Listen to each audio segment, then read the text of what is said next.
Hope TV ప్రేక్షకులకు యేసుక్రీస్తు నామములో వందనములు. ఈరోజు ఈ ఎపిసోడ్ మనం ప్రారంభించుకున్నట్టుకు గాను చిన్న ప్రార్థన చేసుకొని మన వాక్య ధ్యానంలోకి వెళ్దాం. ప్రార్థన. సర్వసృష్టికర్తవు, పరిశుద్ధుడు, మహోన్నతుడు యేసయ్య, మీకు వందనాలు. నాయనా, ఏలియా ప్రవక్త గురించిన ధ్యానం మేము చేస్తున్నాము. ఏలియాను మీరు ఎలా నడిపించారు, ఏ విధంగా తను మీ మాట విన్నారు, తద్వారా తను ఎదుటివారికి ఏ విధంగా ఆశీర్వాదకరంగా మారారు అనే విషయాలు మేము ప్రస్తావించుకుంటూ ఉండగా నా ప్రభువ, ఈరోజు కూడా మాతో మీరు మాట్లాడండి.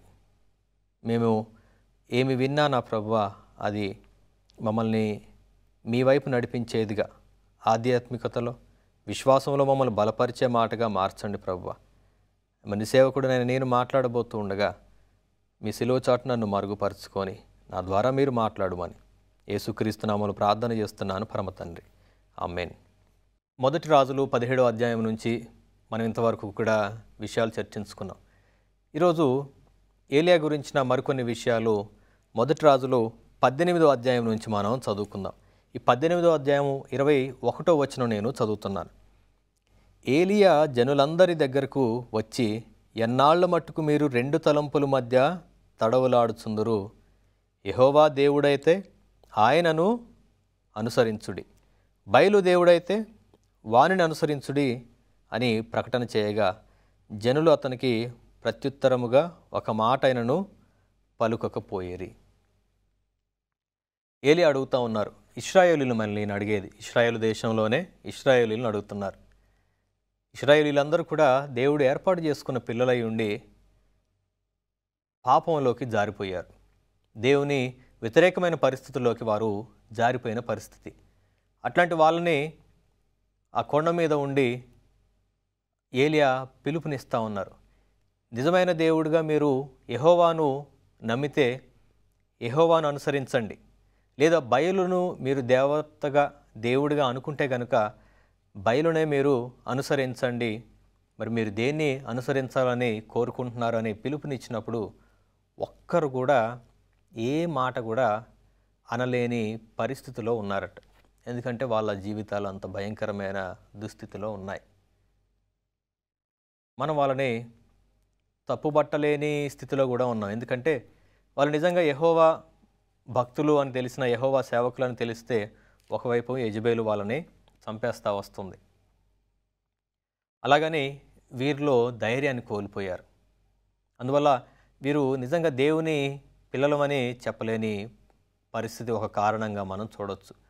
మరొక కారణం, ఈ బయలు దేవతలకు వీళ్ళు మొక్కుబడులు చెల్లిస్తూ ఆరాధనలు పూజనలు చేస్తూ అటు అలవాటు పడిపోయిన ఇశ్రాయేలీలు కూడా అక్కడ ఉన్నారు. సో అందువల్ల కూడా వాళ్ళు నిజమైన దేవుని ప్రవక్త వచ్చి అడిగినప్పుడు ఏం మాట చెప్పలేకపోతున్నారు, మధ్యస్థంగా ఆగిపోయారు. ఎందుకు ఈ పరిస్థితి వచ్చింది, ఎందుకు ఈయన పిలుపునిచ్చారు అనేది ఒకసారి మనం జ్ఞాపకం చేసుకుందాం. చదువుదాం.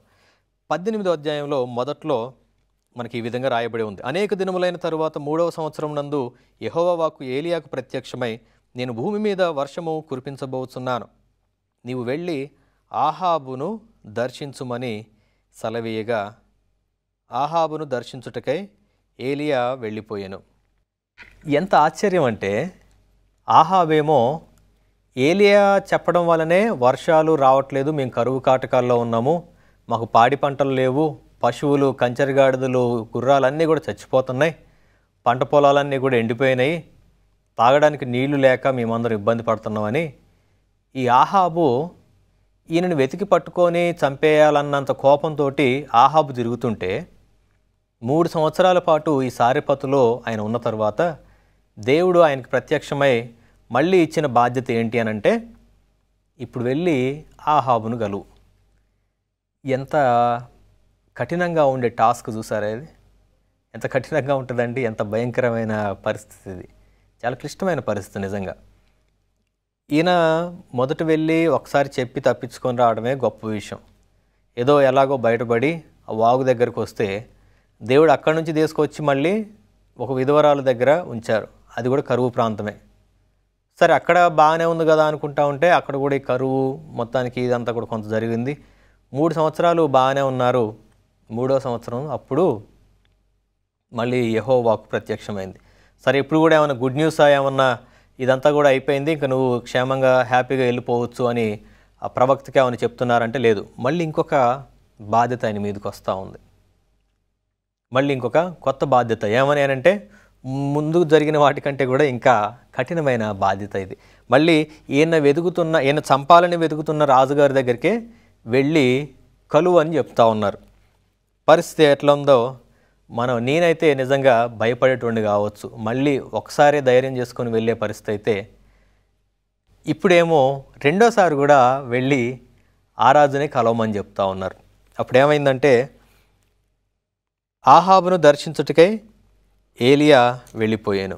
ఇది మరీ ఆశ్చర్యం. ఏలియా అయితే కనీసం ఎందుకు వెళ్ళాలి, నేను అక్కడికి వెళ్తే నా పరిస్థితి ఏంటి, నన్ను ఆయన చంపడానికి వెతుకుతుండనే కదా ఇక్కడికి పంపించినావు, మళ్ళీ ఆయన దగ్గరికి ఎందుకు పొమ్మంటున్నావు ప్రభువా అని ఏలియా ఏం అడగలేదు. నిజంగా దేవుడు వెళ్ళమన్న వెంటనే మళ్ళీ ప్రయాణమై వెళ్ళిపోయారట.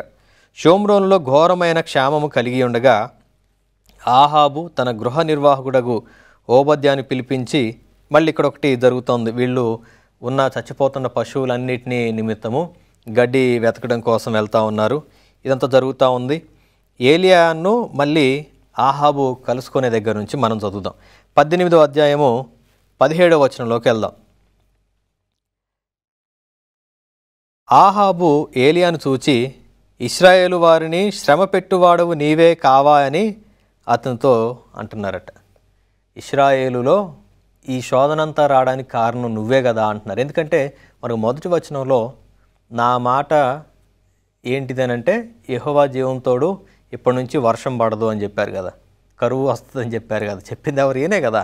అందుకనే ఈయన మాట వల్లనే ఈ కరువు వచ్చింది అని చెప్పని నింద ఈయన మీద వేస్తున్నారు. ఇంతమంది చచ్చిపోవడానికి కారణం నువ్వే, ఇంతమంది ఇబ్బంది పడడానికి కారణం నువ్వే అని ఈ సేవకుని మీదికి, ప్రవక్త మీదికి ఒక నింద రాజుగారే వేస్తున్నారు. మరి ప్రవక్త రాజుగారు కదా అని ఊరుకున్నారా? ఆయన ఏం చేస్తున్నారు చూద్దాం. 18వ వచనం చదువుతున్నాను. 18వ అధ్యాయము 18వ వచనం. అతడు నేను కాను, యెహోవా ఆజ్ఞలను గైకొనక బయలుదేవతలను అనుసరించు నీవును నీ తండ్రి ఇంటి వారును ఇశ్రాయేలు వారిని శ్రమ పెట్టువారై ఉన్నారు అని డైరెక్ట్గా సెలవిస్తూ ఉన్నారు. ఇశ్రాయేలును బాధ పెట్టింది ఎవరని చెప్తున్నారు? నువ్వు మీ నాయన ఇంటి వాళ్ళే చెప్తున్నా.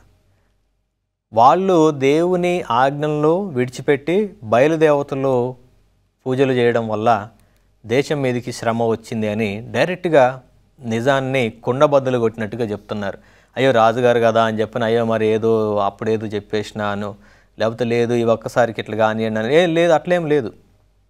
ధైర్యంగా అస్సలు ఏమి పొల్లు కూడా తప్పిపోకుండా ఆయన మీద నిందయాలని ప్రయత్నం చేస్తే దాన్ని కౌంటర్ ఇచ్చేస్తా ఉన్నాడు. అధికారులు అయితే ఏంది, చిన్నవాళ్ళు అయితే ఏంటి, తప్పు ఎవరైనా తప్పు చేసినట్టే కదా. A sin should be called by it's right name, easy white గారు రాసిన మాట. సో ఇప్పుడు ఏలియా ఖచ్చితంగా పాపాన్ని పాపం అనే చెప్తున్నారు. నువ్వు చేసిన తప్పు వల్ల, మీ నాన్న మీ కుటుంబస్తులు చేసిన పాపం వల్ల ఇశ్రాయేల్లో ఉన్న ప్రతి ఒక్కరు కూడా ఇబ్బంది పడుతూ ఉన్నారని చెప్పడం ప్రారంభించారు. అప్పుడు అయితే ఇప్పుడు నీవు ఇశ్రాయేలు వారిని అందరినీ, యెజెబెలు పోషించుతున్న బయలుదేవతల ప్రవక్తలను 400 మందిని, అషేరాదేవి ప్రవక్తలైన 400 మందిని నా యొద్దకు కర్మేలు పర్వతం మీదకి పిలువనంపుమని చెప్పాను. ఇక్కడ ఆహాబు ఈయన మాట ఎందుకు వినాలి అని అంటే, ఆహాబు అవసరంలో ఉన్నాడు. ఆహాబుకి వర్షం అవసరం, ఆహాబుకి నీళ్ళు అవసరం. వాళ్ళ దేశం అంతా కూడా కరువులో ఉన్నది. ఈ కరువులో నుండి బయటపడాలంటే ప్రస్తుతం ఏలియా ఏది చెప్తే అది చచ్చినట్టు చేయాలి.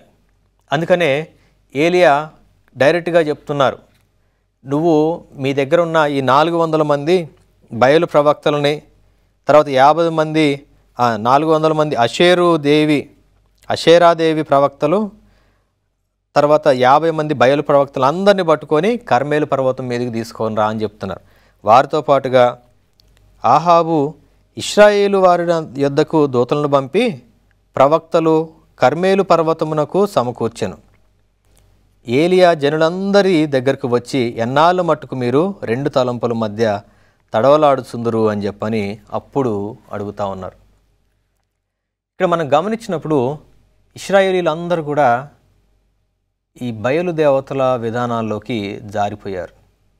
వాళ్ళు ఇంకా నిజమైన దేవుణ్ణి గుర్తించట్లేదు. నిజమైన దేవుని గురించిన ఆలోచనే లేదు.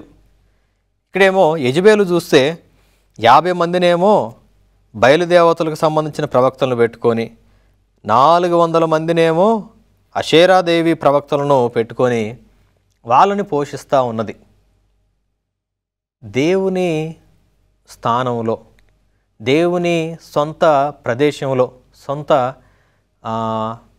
దేశంలో, అక్కడ దేవునికి వ్యతిరేకమైన కార్యకలాపాలు ఈ బయలుదేవతలకు సంబంధించినవన్నీ కూడా జరిగిస్తూ వస్తున్నారు.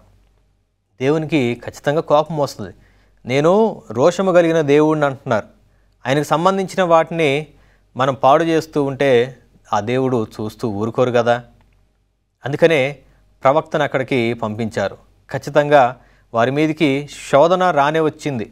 అంతకాలం ఎప్పుడు కూడా మాకు అన్ని సమృద్ధిగానే ఉన్నాయి, మాకు ఇంకా తిరుగులేదు అనుకున్న రాజు కూడా ఒక ప్రవక్త ఎట్లా చెప్తే అట్లా చేయాల్సిన పరిస్థితికి దిగి వచ్చాడు అనంటే దానికి కారణం ఏంటి అనంటే, ఈ మనం చూస్తున్నవి కానీ మనం అనుభవిస్తున్నవి కానీ ఈరోజు మనతో పాటుగా ఉన్నవి కానీ ఏది కూడా శాశ్వతం కాదు. దేవుని మాట, దేవుని నిర్ణయమే శాశ్వతం. మనం అనుకుంటున్నాం కావచ్చు, ఈరోజు నేను బాగా పెద్ద రైతుని, ఇంత బాగా సంపాదిస్తున్నా, నాకు నష్టమేమి లేదు, నేను ఎట్లాగైనా బ్రతికేస్తా అని, లేదా నేను గొప్ప ఎంప్లాయీని, నాకు గొప్ప శాలరీ వస్తుంది, నా ఇష్టపూర్వకంగా నా ఇష్టం వచ్చినట్టు నేను బ్రతికేస్తా అని. లాస్ట్ ఇయర్ వరకు కూడా కరోనా టైంలో కూడా పైథాన్ సాఫ్ట్వేరు నేర్చుకున్నారు చాలామంది. ఈ పైథాన్ సాఫ్ట్వేరు నేర్చుకుంటున్న వాళ్ళందరూ కూడా ఇంకా మా లైఫ్ సెటిల్ అనుకున్నారు. వేరే దేశాలకు వెళ్ళిపోతాం, అక్కడ చక్కగా జాబులు చేసుకుంటాం అనే ప్రయత్నాలలో ఉండి చాలామంది ఉద్యోగాలు కూడా చేస్తూ ఉన్నారు. గూగుల్ అనే కంపెనీలో కూడా ఈ ఉద్యోగాలు సంపాదించుకున్నారు. కానీ కొన్ని నెలల క్రితమే ఉన్నట్టుండి ఈ ఆర్టిఫిషియల్ ఇంటెలిజెన్స్ బాగా డెవలప్ అయిపోవడం వల్ల పైథాన్ తోటి మాకు అవసరం లేదు అని కేవలం పైథాన్ మాత్రమే నేర్చుకొని జాబ్స్ చేస్తూ లక్షలు సంపాదిస్తున్న ఎంప్లాయీస్ అందరినీ ఉన్నపాటున తీసేశారు. వాళ్ళకి ఏం చేయాలో తెలియదు. ఇప్పుడు వాళ్ళు మళ్ళీ ఇంకో కొత్త కోర్సు నేర్చుకుంటున్నారు. కొంతమంది దిగులు చెంది ఈ నెల కట్టుకునేవన్నీ ఎలా, నేను ఇక్కడితోటి నా పని అయిపోయిందేమో అని డిప్రెషన్లోకి వెళ్ళిపోయిన వాళ్ళు కూడా ఉన్నారు. ఇక నాకు తిరుగులేదనుకున్నారు, కానీ అలా ఏం లేదు. ఉన్నట్టుండి మొత్తం కూడా పరిస్థితులు మారిపోయాయి. ఈరోజు నువ్వు నేను ఎంతండి, మన జీవితాలు ఎంత? మనం గనక గర్వంతో మన ఇష్టం వచ్చినట్టుగా చేసుకుంటూ పోదాం అనుకుంటే క్షణంలో పరిస్థితులన్నీ కూడా దేవుడు మార్చగలడు. దేవునికి అసాధ్యమైంది ఏది లేదు. దేవునికి వ్యతిరేకంగా మనం వెళ్ళిన రోజున ఎప్పుడు ఏ క్షణంలో ఏం జరుగుతుందా అనేది ఎవరికి కూడా గ్యారంటీ లేదు. ఆహాబు రాజు తన భార్య మాటలు విని యెజబేలు ఎట్లా చెప్తే అట్లా ఆడడం మొదలుపెట్టాడు. ఎట్లా చెప్తే అట్లా చేయడం మొదలుపెట్టిండు. నాకు ఇంకా తిరుగులేదనుకున్నాడు. నన్ను ఎదిరించేవారు లేరనుకున్నారు. ఎందుకంటే ఎవరు ఎదురు తిరిగినా కానీ యెజబేలు వాళ్ళని చంపేస్తూ వచ్చారు. ఈయన ప్రశ్నించేటోళ్ళు లేరు. ఆహాబుని ఎదిరించి నిలబడేటోళ్ళు ఎవరు లేరు. ఏదున్నా కానీ వెనక గునుక్కునేటోళ్ళు, సనుక్కునేటోళ్ళు కానీ, ఎదురుగా వచ్చి ధైర్యంగా ఆయన్ని బెదిరించేవాళ్ళు కానీ, ఆయన తిట్టేవాళ్ళు కానీ లేరు. అట్లాంటి ఆహాబే ఒక్కసారి ప్రకృతి ఆయనకి వ్యతిరేకంగా తిరిగినప్పుడు ఏం చేయాలో తెలియక పిచ్చిబట్టిన పరిస్థితుల్లోకి వెళ్ళిపోయింది. ఎందుకంటే ఎవరు తిట్టినా ఇప్పుడు ఎవరిని తిడతారు? పరిపాలిస్తున్న వాడినే కదా అందరు తిట్టేది. నీ పరిపాలనలోనే మాకు కష్టాలు వచ్చినాయి, నీ పరిపాలనలోనే మాకు ఇబ్బందులు వస్తున్నాయి అని చెప్పాను. అందరూ ఆయన తిట్టడం మొదలుపెట్టేసరికి దీనికి కారణం నాలో ఏమైనా తప్పుందా అని వెతకడానికి మనసు ఒప్పక ఆయన ఏం చేస్తున్నాడు, అసలు ఈ వ్యక్తి వచ్చి, ఈ ఏలియా అనేటోడు వచ్చి ఎప్పుడైతే ఈ మాటలు చెప్పిండో అప్పటి నుంచే కదా మాకు ఈ సమస్యలన్నీ వస్తుంది, అప్పటి నుంచే కదా మాకు ఇబ్బందులన్నీ వస్తుందనే ఉద్దేశంతో ఏలియాని చంపేస్తే ఈ సమస్యలన్నీ పోతాయనే ఆలోచనలోనే తను ఉన్నాడు. ఏలియా కనపడ్డప్పుడు అందుకే ఏం చెప్తున్నాడు? 17వ వచనంలో ఆహాబు ఏలియాను చూసి, ఇశ్రాయేలు వారిని శ్రమ పెట్టువాడవు నీవే కావా అని ఆయన అంటున్నాడు. శ్రమ వచ్చిందేమో ఈయన వల్ల, కానీ నింద ఎదుటి వాళ్ళ మీద వేస్తున్నారు. మనం కూడా ఇంతే చేస్తూ ఉంటాం. మనం తీసుకున్న నిర్ణయాలను బట్టి మన మీదకి, మన కుటుంబం మీదకి శోధనలు తెచ్చుకుంటాం, అనారోగ్యం తెచ్చుకుంటాం, పాపము తెచ్చుకుంటాం, శాపము తెచ్చుకొని మన చుట్టూ ఉంటున్న వారి మీదకి మనము ఆ నిందని వేయడానికి ప్రయత్నం చేస్తూ ఉంటాం. మనుషుల వ్యక్తిత్వం అట్లానే ఉంది. మనుషులందరూ అలాగనే ఉన్నారు. అవ్వ ఆదాము వాళ్ళు కలిసిమెలిసి సంతోషంగా ఉంటున్నారు. అవ్వ ఆ పండు తిన్నప్పుడు ఆమె కొంచెం తిని ప్రేమగా భర్తకు కూడా కొంచెం ఇచ్చారు. ఆయన కూడా తిన్నారు ఆదాము గారు. ఇద్దరికి కళ్ళు తెరవబడ్డాయి. వాళ్ళు దిగంబరులుగా ఉన్నారని అర్థమైపోయింది. పోయి పొదల్లో దాక్కున్నారు. సాయంత్రం అవుతుండగా దేవుడు వచ్చారు. దేవుడు వచ్చి అడుగుతున్నారు, ఆదాము ఎక్కడున్నావు? అయ్యా నేను పొదల్లో దాక్కున్నా. అయ్యి పొదల్లో ఎందుకు పోయినాను? నువ్వు దాక్కోవాల్సిన అవసరం ఏంటి? నేను తినొద్దన్న పండు ఏమన్నా తిన్నవా అడుగుతున్నారు దేవుడు. అయ్యో నేను తినడం కాదు, నువ్వు నాకు ఇచ్చిన ఈ స్త్రీ ఆమె ఆ పండు ఇస్తే అది తిన్నా.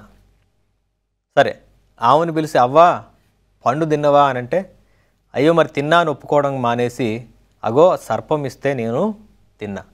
అంటే మనుషులో వైఖరి ఎలా ఉంటుందంటే, పాపము మనుషులోకి వచ్చినప్పటి నుంచి మనం పాపాన్ని ఒప్పుకోలేకపోతూ ఉంటాం. మనం చేసిన తప్పును మనం యాక్సెప్ట్ అవ్వలేం. ఎవరైనా నువ్వు తప్పు చేస్తున్నావు బాబు, నువ్వు తప్పు చేస్తున్నావు నాన్న అని చెప్తే కూడా యాక్సెప్ట్ అవ్వలేం. కొంతమంది తల్లిదండ్రులకి పిల్లల మీద చాలా ఎక్కువ నమ్మకం. అగో మీ కొడుకుని నేను ఒక బార్ షాప్ దగ్గర చూసా అంటే చెప్పిన ఆయన్ని తిడతారు. ఎవరినో చూసి నువ్వు ఈరోజు మా కొడుకు అని చెప్తున్నావు, నిందేస్తున్నావు, మా కొడుకు మీద నిందేస్తున్నావు, మా కొడుకు అట్లాంటి వాడు కాదు, వాదిస్తారు. తర్వాత అగో మీ బిడ్డని ఈరోజు నేను చూడకూడని వ్యక్తుల మధ్యలో చూసా, తన పరిస్థితి బాగలేదు, కొంచెం మీ బిడ్డని జాగ్రత్తగా కాపాడుకోండి అని చెప్తే కూడా నా బిడ్డనే అంటవా తిరిగి తిడతారు. అది సేవకులను చూడరు, ఇంకెవరైనా. సేవకులు కూడా అదే పరిస్థితిలో ఉన్నారు. ఎవరైనా ఏదైనా జాగ్రత్త చెప్పినప్పుడు మరి ఏమన్నా తప్పేమన్నా జరుగుతుందో జాగ్రత్త పడదాం అనేది వదిలిపెట్టి మమ్మల్ని ఏదో నిందిస్తున్నాడు అనే ఉద్దేశంతో వాళ్ళని తిట్టడమే కానీ మనం సరి చేసుకునే పద్ధతులు. ఆహాబు కూడా అదే పరిస్థితిలో ఉన్నాడు. నేను చేసిన తప్పుల వల్లనే దేశం అంతా ఇబ్బంది పడుతుంది, నా తండ్రి కుటుంబం వల్లనే ఈ దేశం అంతా ఇట్లా పాడుపడ్డది అని ఆయన అనుకోవట్లా. ఈయన చెప్పడం వల్ల వచ్చింది అనుకుంటున్నారు. అందుకనే ఆయన నిందిస్తూ ఉన్నారు. ఈరోజు ప్రియ క్రైస్తవ సహోదరులారా, మనము ఏదైనా తప్పు చేస్తే అంగీకరించి దాన్ని క్షమించమని అడిగే స్థితిలో ఉన్నామా, లేకపోతే ఆ తప్పు పక్కన వాళ్ళ మీదకి నెట్టే స్థితిలో ఉన్నామా ఒకసారి గమనించాలి. ఒకసారి ఆలోచన చేద్దాం. ఏదైనా తప్పు నువ్వు చేస్తున్నావని చెప్పినప్పుడు నువ్వు దాన్ని యాక్సెప్ట్ చేసి నువ్వు కరెక్ట్ చేసుకునే స్థితిలో ఉన్నావా, లేకపోతే నీకు మంచి చెప్పడానికి చూసిన వాళ్ళనే మళ్ళీ తిరిగి నిందించే స్థితిలో నువ్వు ఉన్నావా ఒకసారి మనం జ్ఞాపకం చేసుకోవాలి. అదేవిధంగా ఏలియా కూడా ఈయన పెద్దవాడనో లేకపోతే ఈయన అధికారి రాజు అని కూడా భయపడట్లా. ఆయన తప్పు చేసినప్పుడు నేరుగా సూటిగా చెప్తున్నారు. నిజంగా చాలా అంత డేరింగ్ అండ్ డాషింగ్ పర్సన్ని నేను అట్లా ఒకసారి ఇమాజిన్ చేసుకుంటా ఉంటే చాలా ఆశ్చర్యంగా అనిపిస్తూ ఉంది. నిజంగా ఇక్కడ 13వ వచనం ఒకసారి మనం గమనించినప్పుడు, యెజెబెలు యెహోవా ప్రవక్తలను హతము చేయుచుండగా నేను చేసినది నా ఏలిన వాడవైన నీకు వినబడినది కాదా? నేను యెహోవా ప్రవక్తలలో 100 మందిని గుహకు 50 మంది చొప్పున దాచి అన్నపానములిచ్చి వారిని పోషించితిని అని ఇక్కడ మన ఆహాబు దగ్గర ఉండే ఓబద్య అనే ఒక వ్యక్తి చెప్తా ఉన్నారు. ఓబద్య చాలా మంచివాడని 18వ అధ్యాయము ప్రారంభంలో మనకున్నది. ఈ ఓబద్య ఏం చేస్తారంటే, యెజెబెలు అందరిని చంపుతూ ఉంటే గుహలలో కొంతమందిని ప్రవక్తలను దాచిపెట్టి యెహోవా ప్రవక్తలను వాళ్ళకి అన్నపానములు ఇచ్చి కాపాడుతూ వచ్చారు. పరిస్థితులు క్లిష్టంగా ఉన్నప్పటికి కూడా దేవుని సేవకులకు సహాయపడాలి అనే ఉద్దేశము ఓబద్యాలో ఉంది. నిజంగా అటువంటి వారు చాలా కొద్ది మంది మాత్రమే ప్రస్తుత సమాజంలో ఉన్నారు.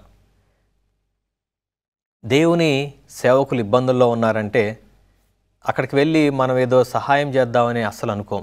లేదా ఒక సేవకుల కుటుంబం కానీ, క్రైస్తవులు కానీ, మన తోటి సహదాసులు కానీ సమస్యల్లో ఉన్నారంటే వాళ్ళకి ఏదైనా సహాయము చేయాలన్న ఆలోచన మనలో ఎందుకు కలగట్లేదు? ఒక పూట మనతో పాటు వాళ్ళకు కూడా భోజనం ఎందుకు మనం పెట్టలేకపోతా ఉన్నాం? ఓబద్యా అయితే అక్కడ చనిపోతున్నారు, వీళ్ళందరినీ కూడా యెజెబెలు చంపేస్తుందని తెలిసినప్పుడు ఆయన ఉండలేకపోయాడు. ఎందుకంటే ఆయన నిజమైన దేవుని మార్గంలో ఓబద్యా ఉన్నారు.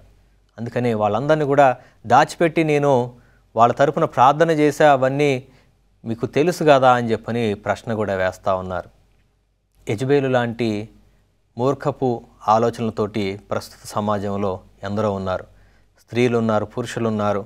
దేవుని పిల్లలంటే అసహ్యంగా, దేవుని పిల్లలంటే వ్యతిరేకంగా, వాళ్ళని బ్రతకకుండా చంపేయాలనే రకరకాల ఆలోచనలతోటి ప్రస్తుత ఈ అంత్యకాల దినాల్లో ఎంతోమంది నలిగిపోతూ ఉన్నారు. నా ప్రియ సహోదర సహోదరులారా, ఓబద్యా మాదిరిగా మనం కూడా ఏదో ఒక విధానంలో కొద్దిమందినైనా మన క్రైస్తవ సహోదర సహోదరులను మనం కాపాడుకునే ఆలోచన మనకు ఉండాలి. ఇక్కడ ఏలియా మాదిరిగా ఎవరైనా మరి నువ్వు క్రైస్తవుడు కాదా, ఎందుకు నీ సహోదర సహోదరులు నువ్వెందుకు సహకరించలేదు ఇంతకాలం అని చెప్పని ఒక ప్రవక్తగా, దేవుని పిల్లలుగా ఎవరైనా వచ్చి నిన్ను అడిగిన రోజున నువ్వేం సమాధానం చెప్తావు? నువ్వు వారి కోసం ఎలాంటి సమాధానం ఇస్తావు? ఒకసారి నిన్ను నువ్వు ప్రశ్నించుకోవాలి. ఈరోజు ప్రార్థన చేసుకుందాం. మన జీవితాల్లో కూడా ఎన్నో ఇబ్బందుల మధ్యలో మనం ఉన్నామేమో. ఇక్కడైతే వేస్తున్న ప్రశ్న, 2 తలంపుల మధ్యలో ఉన్న పరిస్థితుల్లో మనం ఉన్నామేమో. ఇటు దేవునికి కాక ఇటు లోకానికి కాక మధ్యలో ఆగిపోయిన పరిస్థితిలో మనం ఉన్నామేమో. ప్రార్థన చేసుకుందాం. ప్రార్థన చేసుకొని దేవుణ్ణి అడుగుదాం. మనం నిజంగా దేవుని వైపే ఉన్నామనే సమాధానం ఇచ్చే అంత దృఢమైన విశ్వాసం మనలో దేవుడు అనుగ్రహించాలని మనం ప్రార్థన చేద్దాం. సర్వసృష్టికర్తవగు మా ప్రభువా, మీకు వందనాలు. ఏలియా ఇశ్రాయేలీయులను చూసి, యెహోవా దేవుడా, బయలువా, మీరు నిర్ణయం తీసుకోండి అన్నప్పుడు ఒక్కరు కూడా మాట్లాడలేకపోయారు. అక్కడ అన్ని వేల మంది ఉన్నారు, వందల మంది ఉన్నారు, కానీ ఏ ఒక్కరు కూడా నోరు పెకలలేదు. నాయనా, ఇప్పుడు కూడా ప్రస్తుత క్రైస్తవ సమాజము అదే దుస్థితిలో ఉన్నాం. తోటి క్రైస్తవులు ఇబ్బందులు పడుతుంటే కనీసం వాళ్ళ కోసం ప్రార్థన చేయలేకపోతున్నాం. తోటి క్రైస్తవులు సమస్యల్లో ఉంటే వారి కోసం మేము ఏమి చేయలేకపోతున్నాం. పైగా నిందలు పక్కన వాళ్ళ మీద వేస్తూ మేము ఆహాబు మాదిరిగా కాలం గడుపుతున్నాం. ప్రభువా, మేము నీతి కోసం, నీ పరిచర్య కోసం నిలబడే వారంగా మమ్మల్ని ధైర్యం ఇచ్చి నిలబెట్టాం. గొప్ప గుర్తించుకొని బలపరుస్తున్నాను. యేసుక్రీస్తు నామమున ప్రార్థన చేస్తున్నాను పరమ తండ్రి.